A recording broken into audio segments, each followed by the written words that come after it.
Capcom Arcade's second stadium doesn't particularly mess with the winning formula that the original release last year struck, and most of Capcom's legacy game collections in general have been hitting over the last few years. Here, we have a collection of 32 games from Capcom's heyday as an arcade game developer, meticulously curated and emulated on all modern systems. The games include support for different control schemes, save states, infinite credits, and other concessions to help accommodate modern player sensibilities. Other than that, these are almost entirely identical to the games you may have once played in arcades long ago. There was a time when arcades represented the zenith of video game technology and hardware.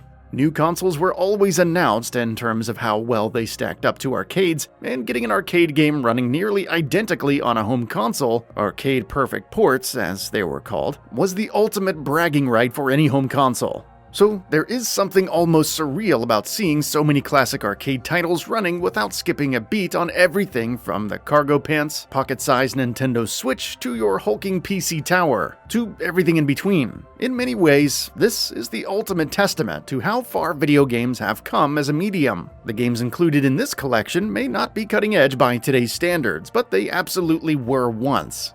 Now, any console can run them nearly perfectly through brute force emulation. Progress. These games also represent a throwback to a time when arcades were where all of the best developers in the world cut their teeth. From Sega to Namco, Konami to Nintendo to, yes, Capcom, arcade games were where they all got their start, designing games so compelling that players would actively feel the compulsion to stay and spend endless quarters in an attempt to conquer the challenge those games posed. A lot has been said over the years about the style of game design arcades demanded, and now that differs from what console gaming would go on to become, and how modern console sensibilities don't necessarily allow for the old-school pure arcade style of video game design. But you know what?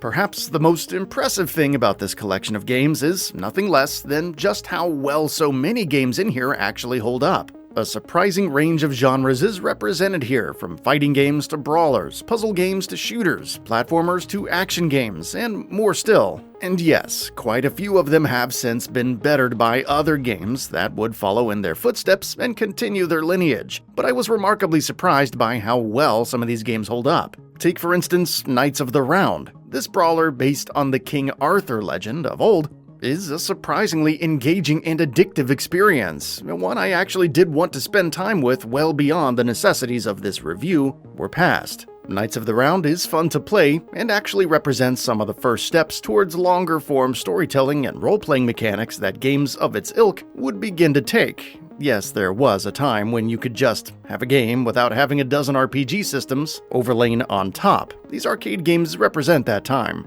There is Speed Rumbler, which creates this fascinating blend of driving, shooting, and action gameplay. Once more, what is most remarkable about this game is how well it holds up. Eco Fighters, a side-scrolling shooter that takes on a prescient, ecological-friendly theme, working more as a relic of its time than as a particularly compelling example of its genre today, unlike the former two games I named. Honestly, there's a lot of games to go through, and almost every single one of them presents some reason to look into them. Some are curious, examples better of what games were once like than anything meaningfully compelling in today's day and age. Others actually hold up well, apart from the ones I mentioned above, the Street Fighter and Darkstalker games in particular. Blockbreaker, a remarkably literal and straightforward translation of Atari and Steve Wozniak's Breakout. I may have spent more time on this one than any other one in the collection.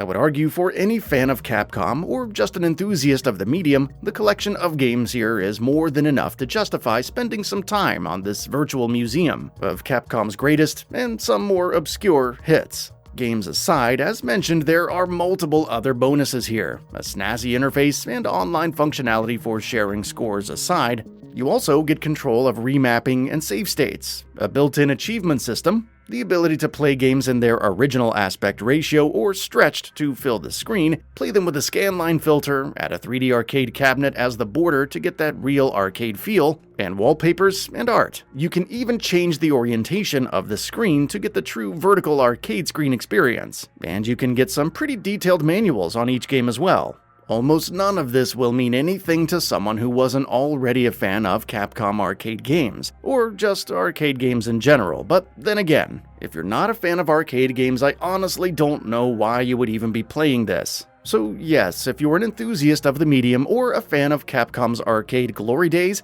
Capcom Arcade's second stadium is well worth your time. And I would say it's worth it to check out most, if not all, of the games. A lot of them may not have held up as well, but even they hold some sort of value as a sort of time capsule. Video games have come a long way since the heyday of the arcade, but that doesn't mean we have to forget the medium's roots after all. That's all for now. If you enjoy what you saw, please hit the like button. And if you're new to the channel, now is a great time to subscribe. We upload brand new videos every single day. After subscribing, don't forget to enable all notifications by clicking the bell icon.